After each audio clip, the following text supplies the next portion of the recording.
السلام علیکم ورحمۃ اللہ وبرکاتہ۔ بسم اللہ الرحمن الرحیم۔ رب اشرح لی صدری ویسر لی امری واحلل عقدۃ من لسانی یفقهوا قولی رب یسر ولا تعسر رب زدنی علما اللہم فقہنا فی الدین آمین۔ آج ہمارا جو نیکسٹ ٹاپک ہے وہ ہے غیبت۔ غیبت کیا ہے، غیبت کی حقیقت اور غیبت سے کس طرح بچا جائے۔ حدیث نبوی ہے الغیبت اشد من الزنا، الغیبت اشد من الزنا، غیبت بڑا گناہ ہے زنا سے۔ اب چلتے ہیں غیبت کی حقیقت کی طرف۔ حضرت ابو ہریرہ رضی اللہ تعالی عنہ سے روایت ہے کہ نبی کریم صلی اللہ تعالی علیہ وسلم نے ارشاد فرمایا، تم کو معلوم ہے کہ غیبت کس کو کہتے ہیں؟ حضرات صحابہ اکرام رضی اللہ تعالی عنہم نے عرض کیا، اللہ اعلم ورسولہ، اللہ اور اس کے رسول بہتر جانتے ہیں۔ تو آپ صلی اللہ تعالی علیہ وسلم نے ارشاد فرمایا، جس وقت تم اپنے بھائی کا تذکرہ اس طرح کرو جو اس کو ناگوار ہو تو وہ یہ غیبت ہے۔ عرض کیا گیا کہ اگر میرے بھائی میں واقعی وہ بات یعنی وہ عیب موجود ہو جو میں کہتا ہوں تو کیا یہ بھی غیبت ہے؟ ارشاد فرمایا، اگر اس میں وہ بات وہ عیب موجود ہے جو کہ تم کہتے ہو تو جب ہی تو وہ غیبت ہے، اور اگر اس بات میں یعنی اگر وہ بھائی جو ہے اس میں وہ بات موجود نہیں، وہ کمی وہ عیب موجود نہیں جو تم کہتے ہو تو پھر تو وہ بہتان ہے، یعنی تم نے اپنے بھائی پر الزام اور بہتان کیا۔ اسی طرح سے حضرت علامہ سمرقندی فرماتے ہیں رحمہ اللہ فرماتے ہیں کہ بعض اکابر مقدمین سے نقل کیا گیا ہے کہ کسی شخص کے متعلق صرف اس قدر کہنا کہ اس کا کپڑا چھوٹا ہے یا لمبا ہے، وہ موٹی ہے یا بد شکل ہے، وہ گندی ہے یا ستھری ہے یا کسی طرح سے بھی، تو یہ بھی ایک طرح سے غیبت ہے۔ اور جب تم اس کی ذات کے متعلق کچھ بات کہو گے تو غیبت کیسے نہ ہوگی، تو وہ غیبت کیسے نہ ہوگی۔ اسی طرح سے ابن ابی نجیح رحمہ اللہ فرماتے ہیں کہ ہم کو معلوم ہوا کہ ایک چھوٹے قد کی ایک عورت حضرت نبی کریم صلی اللہ تعالی علیہ وسلم کی خدمت اقدس میں حاضر ہوئی، پھر وہ چلی گئی تو حضرت عائشہ رضی اللہ تعالی عنہا نے تعجب سے بولا یا صرف یہ کہہ دیا کہ یہ عورت کس قدر چھوٹے قد کی ہے، تو حضرت صلی اللہ تعالی علیہ وسلم نے ارشاد فرمایا کہ تو نے اس قدر غیبت کی ہے۔ حضرت عائشہ رضی اللہ تعالی عنہا نے عرض کیا کہ میں نے تو جو بات حقیقت میں اس عورت میں موجود تھی اسی کو بیان کیا۔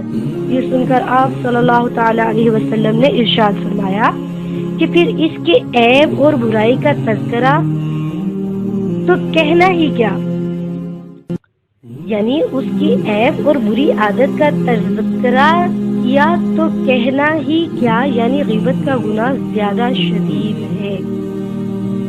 جیسا کہ شب معراج میں غیبت کرنے والوں کا آپ صلی اللہ علیہ وسلم کا مشاہدہ رہا۔ جس وقت معراج کی رات آپ صلی اللہ علیہ وسلم فرماتے ہیں، مجھے آسمانوں کا سفر کرایا گیا تو میرا اس قسم کے لوگوں کے پاس سے گزرنا ہوا جن کی بازو سے گوشت کاٹا جا رہا تھا، اور گوشت کو وہ لوگ خود ہی لقمہ بنا کے نعوذ باللہ گوشت کھا رہے ہیں، اور ان کو یہ بھی کہا جاتا ہے کہ جس طریقے سے تم اپنے مسلمان بھائی کا گوشت دنیا میں کھایا کرتے تھے یعنی غیبت کیا کرتے تھے، یہ گوشت بھی کھاؤ۔ میں نے دریافت کیا کہ یہ کون لوگ ہیں؟ حضرت جبرائیل علیہ السلام نے فرمایا کہ یہ آپ کی امت کے غیبت کرنے والے لوگ ہیں۔ اس لیے غیبت جو ہوتی ہے وہ فضا میں بھی اثر چھوڑتی ہے، اسی طرح سے ایک دفعہ حضرت جابر بن عبداللہ رضی اللہ تعالیٰ عنہ بیان فرماتے ہیں کہ ایک مرتبہ بہت بدبو والی ہوا چلی تو حضرت نبی کریم صلی اللہ علیہ وسلم نے فرمایا کہ مجھے ایسا محسوس ہوتا ہے کہ بعض منافقوں نے مسلمانوں کی غیبت کی ہے اور اس وقت فضا میں بدبو اسی وجہ سے ہے۔ تو کسی دانشور نے اس کی وجہ معلوم کی تو دور نبی صلی اللہ علیہ وسلم نے تو غیبت کرنے کی بدبو فضا میں معلوم ہو جاتی تھی۔ اور اب ہمارے دور میں کیا ہے جی، آج کل یہ بات نہیں رہی۔ تو دانشوروں نے جواب دیا کہ دراصل بات یہ ہے کہ ہم لوگوں کے دور میں غیبت عام ہو گئی ہے، جو ہمیں فضا میں بدبو محسوس نہیں ہوتی، اس کا وجہ کیا ہے کہ غیبت عام ہو گئی ہے اور عام و ہوا سب اس مرض میں مبتلا ہے، چھوٹے بڑے عورت مرد سب اس میں مبتلا ہے، جس کی وجہ سے سونگنے کی قوت بھی ختم ہو گئی۔ اب اس کا احساس ختم ہو گیا۔ جس طرح کہ ایک شخص چمڑا رگنے والوں کے یہاں پہنچا تو یہ شخص وہاں کی بدبو کی وجہ سے ٹھہر بھی نہیں سکتا تھا، اور گھر والوں کا کھانا پینا سب وہیں تھا اور ان کی بدبو کا خیال تک نہیں تھا، اس لیے کہ ان لوگوں کی ناکیں اس سے بھر چکی تھی۔ اور اسی طرح آج کل ہمارے دور میں غیبت کا معاملہ ہے کہ ہمیں فضا میں اس کی بدبو نہیں آتی ہے۔ اسی طرح قرآن مجید میں فرمایا گیا، سورہ حجرات کی آیت نمبر 12 کا مطالعہ کیجیے گا، اور ایک دوسرے کی جستجو میں نہ رہا کرو، اور کوئی شخص دوسرے شخص کی بھی غیبت نہ کرے۔ کیا تم میں سے کوئی شخص اس بات کو پسند کرتا ہے کہ وہ اپنے مرے ہوئے بھائی کا گوشت کھا لے؟ اس کو تم ناگوار سمجھتے ہو؟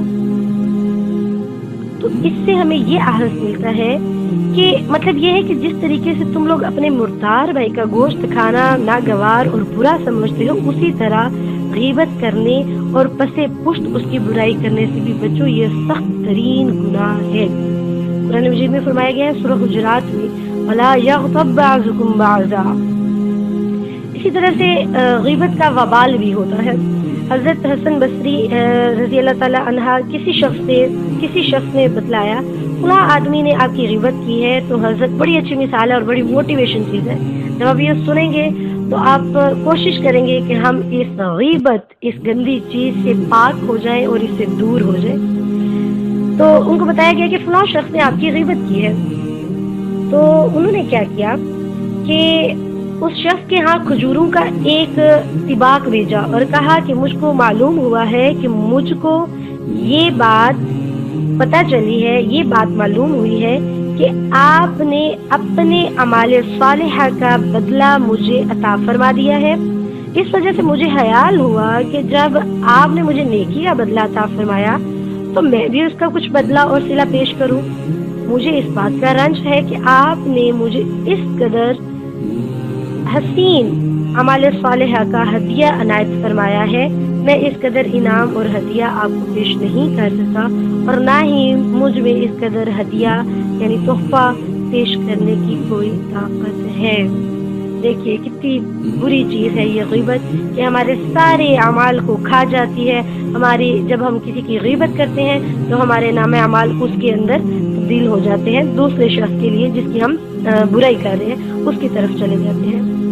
تو ہمیں اس سے کچھ حدیث کے پہلو سے ملا ہے کہ 4 چیزوں سے بچنا چاہیے۔ حضرت انس بن مالک رضی اللہ تعالیٰ عنہ سے روایت ہے کہ حضور صلی اللہ علیہ وسلم نے ارشاد فرمایا کہ تم لوگ 4 چیزوں سے بچو جو کہ روزہ کو توڑ دیتی ہے، وضو کو توڑ دیتی ہے اور عمل کو برباد کر دیتی ہے۔ نمبر 1 سب سے پہلا پوائنٹ غیبت، نمبر 2 جھوٹ، نمبر 3 چغلی، نمبر 4 اور ایسی عورت کی تعریف کرنا اور اس کے حسن و جمال سے لطف اندوز ہونا کہ جس کی طرف دیکھنا جائز نہیں۔ یہ اشیاء برائی کی جڑوں کو اس طریقے سے پروان چڑھاتی ہیں کہ جس طریقے سے پانی درخت کے پودوں کو پروان چڑھاتا ہے اور سیراب کرتا ہے، اور شراب کا پینا ان تمام سے زیادہ شدید ہے۔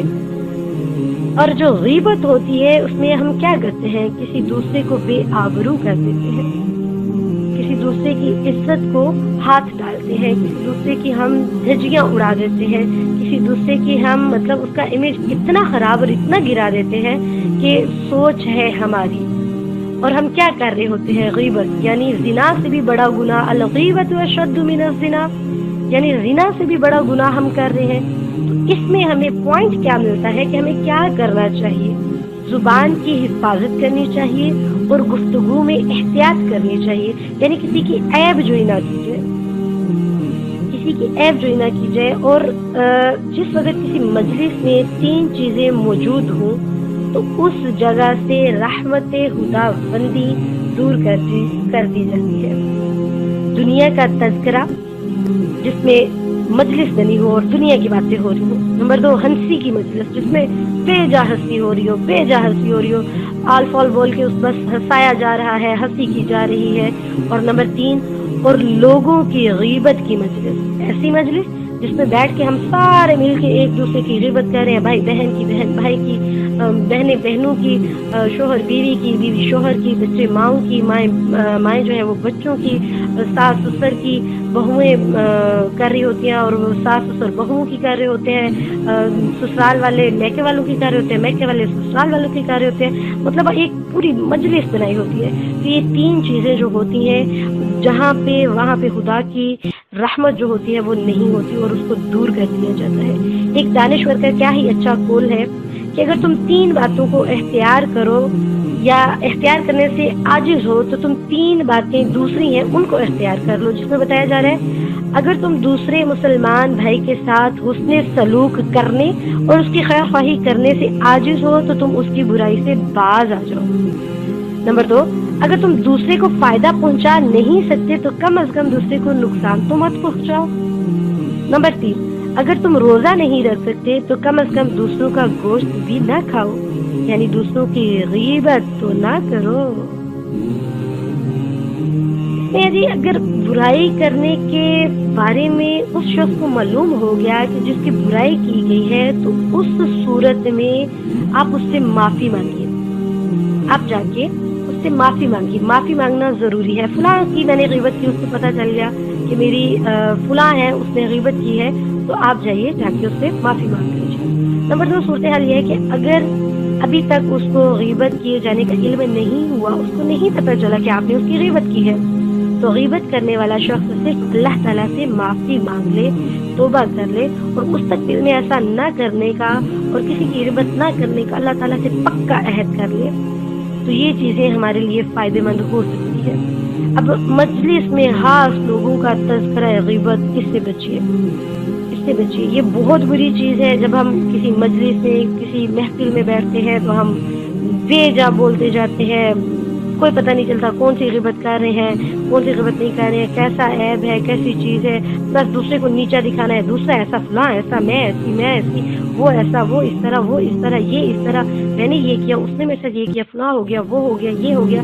تو غیبت جو ہے یہ کفر کے درجے میں داخل ہو جاتی ہے، اس لیے مسلمان بھائی کی غیبت نہ کی جائے، یہ زیادہ بہتر ہے کہ ہم اس کی غیبت کر کے اپنے اعمال بھی اس کو دے دیں اور ساتھ میں اپنے جو ہے نامہ اعمال، اپنی نیکیاں ان کو ہم ضائع کر دیں، تو بہتر چیز ہے ہم بجائے اس کے قیامت والے دن بھی اللہ کے سامنے شرمندہ ہوں، ہم کوشش کریں کہ ہم اس سے اوائڈ کریں، اس سے بچیں، اس سے دور رہیں۔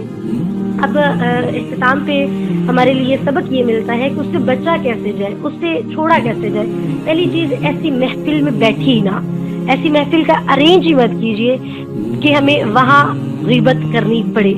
بالفرض کوئی ایسی اسپیس آ گئی ہے، ایسی جگہ آ گئی ہے جہاں پہ وہ غیبت کرنا شروع ہو گئے، ہم سمجھتے ہیں نہیں وہ تو اپنا بیچاری دکھڑا سنا رہی ہے، نہیں وہ بیچارہ بھائی اپنا دکھ بتا رہا ہے، اب میں کیا کرتا، میں نے سن لیا، اور ہماری اتنی بری عادت ہے کہ ہم سن کے آگے ضرور کرتے ہیں۔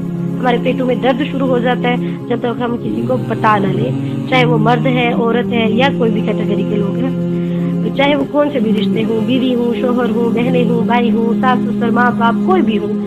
تو اس چیز سے بچنا ہے کہ ہم نے غیبت نہیں کرنی۔ مائنڈ میں ہر وقت اس چیز کو لائیے کہ زنا سے بڑی غیبت ہے، قیامت والے دن اپنا ہی گوشت نوچ نوچ کے کھایا جائے گا۔ معراج کا واقعہ یاد کیجئے، حسن بصری کا واقعہ یاد کیجئے کہ انہوں نے ان کو ایک تحفہ بھیجا کہ آپ نے میری غیبت کی، مجھے پتہ چلا، تو یہ آپ کے لیے تحفہ ہے، لیکن اس قدر تو بہتر نہیں دے پا رہی جس قدر آپ نے اچھے اعمال آپ نے مجھے دے دیے۔ تو یہ چیز جو ہے اس کو فوکس کیجیے. جب کوئی ایسی محفل ہو رہی ہو اس سے بچیے. اور بالفرض کوئی بیٹھ گیا ہے غیبت کرنا شروع کر دیا ہے, وہ کر رہی ہے اس طرح یہ وہ سارا کچھ, تو بڑا اچھا پوائنٹ ہے بھائی, بھاڑ میں جائے سب کچھ. ہم کیوں اپنے نام اعمال خراب کریں؟ دفاع کریں, ختم کریں. ہمیں نہیں اپنے نام اعمال خراب کرنے, پہلے اس کو سمجھائیں. اگر آپ کو لگتا ہے کہ وہ بندہ ڈائریکٹلی سمجھنے والا نہیں ہے تو ٹھیک ہے, اس کو پیار سے بڑے اچھے طریقے سے اور ایک ٹرک کے ساتھ اس کو دوسری جگہ لے آئے. کس طرح سے؟ اچھا مثال کے طور پہ فرزانہ نام ہے, وہ غیبت کر رہی ہے اور سامنے والی کوئی میں ہوں جیسے مریم, ٹھیک ہے, ہم غیبت کر رہے ہیں. وہ غیبت کر وہ اپنے دکھڑے سنا رہی ہے اور میرے پاس اتنا ٹائم نہیں ہے کہ میں اس کی باتیں اور وہ دکھڑا سنوں, ٹھیک ہے, مثال کے طور پہ. تو بہتر طریقہ کیا ہوگا کہ مجھے پتا ہے کہ اس کو کس چیز میں انٹرسٹ ہے, میں اس کی طرف لے جاؤں اس کو. اچھا فرزانہ, آپ وہ کھانا بہت اچھا بناتے ہو, ٹھیک ہے, اس کھانے کی ریسیپی تو مجھے بتاؤ, وہ کس طرح سے بنائی؟ اچھا تم تو بڑا اچھا کھانا بناتی ہو ماشاء اللہ. اچھا اس کے اندر کیا کریں گے, اس کے اندر کیا کریں گے, اس طرح سے. اچھا بچوں کو ہم سمجھاتے ہیں تو بچوں کو سمجھانے کے لیے ہم کس طرح سے ان کو گائیڈ کریں کہ بیٹا گند نہیں کرنا, گھر میں شور نہیں کرنا, کہیں جائیں تو با ادب جانا ہے, با سلیقہ جانا ہے. تو یہ طریقہ ایسے ٹرک لے. اچھا کوئی اور بات ہو رہی ہے تو اس کو ہنسی اور مذاق میں اڑا دے, ٹھیک ہے. جس طرح سے غیبت کی بات ہو رہی ہے وہ کسی کی کر رہی ہے, یا بالفرض جیسے سپوز میں کر رہی ہوں, میں کسی کی غیبت کر رہی ہوں, سامنے والا بندہ جو ہے وہ مجھے ٹال دے. اچھا بھی آپ نے وہ فلاں لیکچر سینڈ کیا تھا, اس میں کیا چیز تھی, کچھ خاص سمجھ نہیں, پھر سے ایکسپلین کر دیں. یا بالفرض میں اپنی بہن کی غیبت کر رہی ہوں یا بھائی کی کر رہی ہوں یا اپنے شوہر کی کر رہی ہوں. بالفرض ہے کہ ہم اگر اس طرح سے غیبت کر رہے ہیں, اپنی ساس کی کر رہے ہیں یا بہو ساس کی کر رہی ہے, تو یہ کہ فلاں بنا کہ اچھا امی جی آپ نے تو وہ بات بتائی تھی, مجھے یاد نہیں رہا, وہ آپ نے کون سی بات بتائی تھی, آپ وہ پھر سے بتا دیں. یا اچھا مجھے یہ بتائیں کہ ہم گھر میں کس طرح سے ماحول کو کریٹ کریں اسلامک طریقے سے. یا ہم اسکول کی ٹیچر ہیں تو ان کو یہ کہیں گے اچھا آپ نے فلاں لیکچر دیا تھا, بہت اچھا دیا تھا, اچھا اس کے اندر ہمارے لیے کیا سبق ملتے ہیں, ہمیں وہ بتائیے. یعنی ان کو بات سے ٹال دیجیے, موڑ دیجیے, ایک دوسرا رخ دے دیجیے. جب آپ دوسرا رخ دیں گی نا یا دیں گے تو اگلا بندہ اتنا بیوقوف تو نہیں ہوگا اور وہ سمجھدار ہوگا. وہ سمجھ جائے گا کہ یہ غیبت نہیں کرنا چاہ رہی, یہ غیبت نہیں سننا چاہ رہی, اس لیے لہٰذا میں بھی اس ٹاپک کو بند کروں اور کوئی اور بات کر لوں, ٹھیک ہے. تو وہ ٹاپک بند ہو جائے گا اور نیا ٹاپک شروع ہو جائے گا, جو کہ کھانے پینے کے حوالے سے, سرچ کے حوالے سے ہو جائے گا, بچوں کے حوالے سے, فیملی کے حوالے سے, گھر کے حوالے سے, ماحول کے حوالے سے, اسلام کے حوالے سے, نماز کے حوالے سے, روزہ, زکوٰۃ, حج, ان چیزوں کے حوالے سے ہو جائے گا. تو اس طرح سے اس کا رخ جو ہے وہ موڑ دیجیے. اور ایک بات یاد رکھیے, الغیبۃ اشد من الزنا, زنا سے بھی زیادہ بڑا گناہ غیبت ہے, جس سے ہم نے بچنا ہے. ہم نے عہد کرنا ہے, رات سونے سے پہلے ارادہ کیجیے اللہ تعالیٰ الہی انت مطلوبی و رضا کا مقصودی, اللہ تیری رضا کے لیے فلاں شخص کی غیبت کی, میں تجھ سے توبہ کرتی ہوں, مجھے معاف فرما دے اور اسے بھی معاف فرما دے. اور اگر اس کو پتہ چل گیا ہے, اگر آپ اس سے جا کے معافی مانگے تو بھی اچھا ہے. اگر آپ کو شرمندگی ہے, آپ نہیں مانگ سکتی, بہتر ہے کہ آپ اللہ سے توبہ کریں, کیونکہ حقوق اللہ تو معاف کر دیے جائیں گے, حقوق اللہ تو معاف کر دیے جائیں گے. حقوق العباد میں ہماری ایسی پکڑ ہوگی کہ ہم دس سے مف نہیں ہو سکیں گے, اپنی جگہ سے ہل نہیں سکیں گے جب تک ہم جواب نہ دے دیں. اس لیے اپنے رشتوں کو جوڑیے, نرمی اختیار کیجیے, پیار اور محبت کا درس دیجیے. اپنے بچوں کو بھی یہ چیز سکھائیے اور ان کو بھی بتائیے, جب بہنیں, دوستیں, بچے اکٹھے ہوتے ہیں تو کس طرح سے بات کو دور کرنا ہے. اس غیبت والی بات کو فلاں کہہ رہی ہوگی, وہ فلاں اسٹوڈنٹ تھی نا, اس نے میرے ساتھ ایسے کیا تھا, دیکھا وہ سر کی بہت چہیتی ہے, وہ میم کی بہت چہیتی ہے, ایسے ہے, ایسا جس طرح سے بولتے ہیں بچے. یا کچھ بچوں کو عادت ہوتی ہے, فلاں بچے کے پاس اتنے ٹوائز ہیں, وہ اس کے ساتھ کھیلتے ہیں اور اس کو ایسے کرتا ہے ویسے کرتا ہے, وہ تو گندا ہے, وہ ایسا ہے ویسا ہے. ان کو پازیٹیو سوچنے پہ لے کے آئیے, پازیٹیو کرنے پہ لے کے آئیے. اس طرح سے ہم ایک اسلامک معاشرہ جو ہے اس کو تشکیل دیں گے اور بہت اچھے سے تشکیل دیں گے, کیونکہ چھوٹے چھوٹے بچے جو ہیں وہ دین کے پودے ہیں اور ہمیں ان کو دین کا درخت بنانا ہے, عالم دین بنانا ہے اور پروان چڑھانا ہے, اور خود بھی مواحد اور سنتی بننا ہے. جو ہمارے نبی نے درس دیا اس پہ ہم نے عمل کرنا ہے. انشاءاللہ تعالیٰ امید ہے آپ کو اس آڈیو سے بہت فائدہ ہوگا. دعاؤں میں یاد رکھیے گا, اپنا بہت سارا خیال رکھیے گا. اجازت دیجیے, جزاک اللہ خیرا احسن الجزاء فی الدارین. السلام علیکم ورحمۃ اللہ وبرکاتہ.